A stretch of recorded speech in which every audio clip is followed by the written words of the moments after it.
So for this E1 mechanism, if you didn't watch the mechanism, there's a previous video for that where I can go through drawing the arrows for it. There's a couple things to keep in mind here. So one of the keys for any reaction of alcohols are generally that they're not very good leaving groups, right? So doing substitution and elimination with a bad leaving group doesn't tend to work out very well.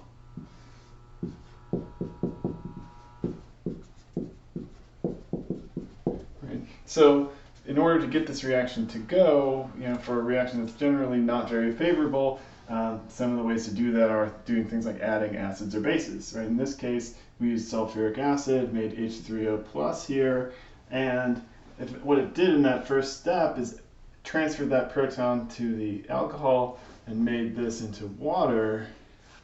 Right? So take OH, which is a bad leaving group, basically converting it to H2O, which is a good leaving group. Right? Why is that a better leaving group? Well, if hydroxide comes off, you've got this good nucleophile, small atom, strong negative charge, right? This is something that's very reactive, so that's going to be harder to make. If water comes off, so this bond breaks and just makes water here,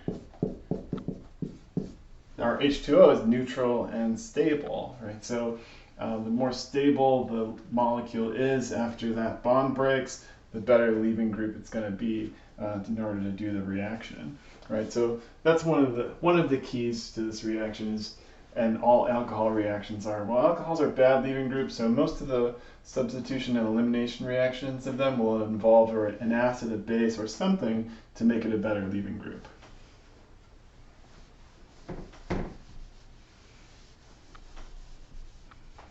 Right. This is also an E1 reaction. So in E1, just like SN1, it forms a carbocation.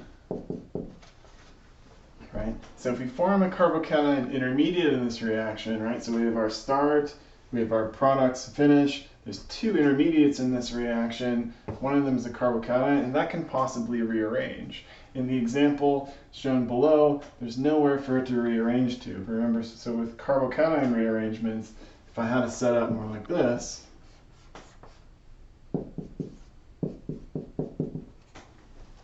right, where my plus charge is next to this more substituted carbon, then I can get a rearrangement to make a more stable, more favorable carbocation. So this step here is called a hydride shift because hydrogen and its electrons, like H minus, are basically shifting over here, which allows the positive charge to be in a more stable position. Right? So since it's an E1 reaction, if you form a carbocation, you always got to stop and think, am I going to make a carbocation rearrangement here?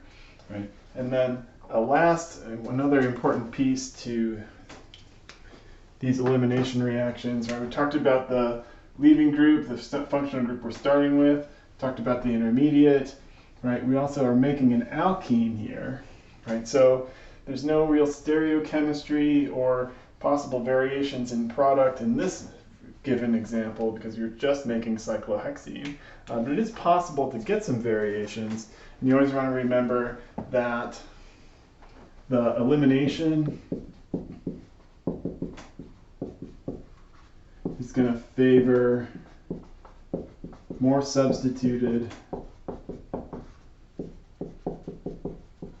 alkenes, right? So in this step here, a hydrogen could be removed from this carbon onto the right, one carbon over from the carbocation, but it could also be removed here, one carbon over to the left. In this case, it doesn't matter, but if we're doing this, the more favored product, the product that you'll get the most of, will tend to be the one that has the most substituted alkene.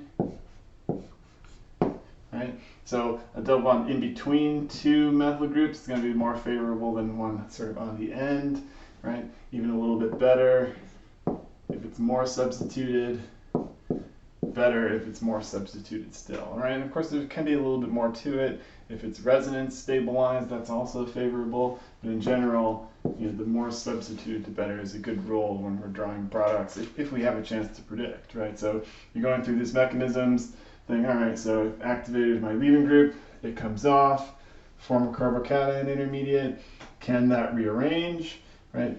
Forming the product, am I forming the most stable product? Those are all the things to think about while we're doing these reactions.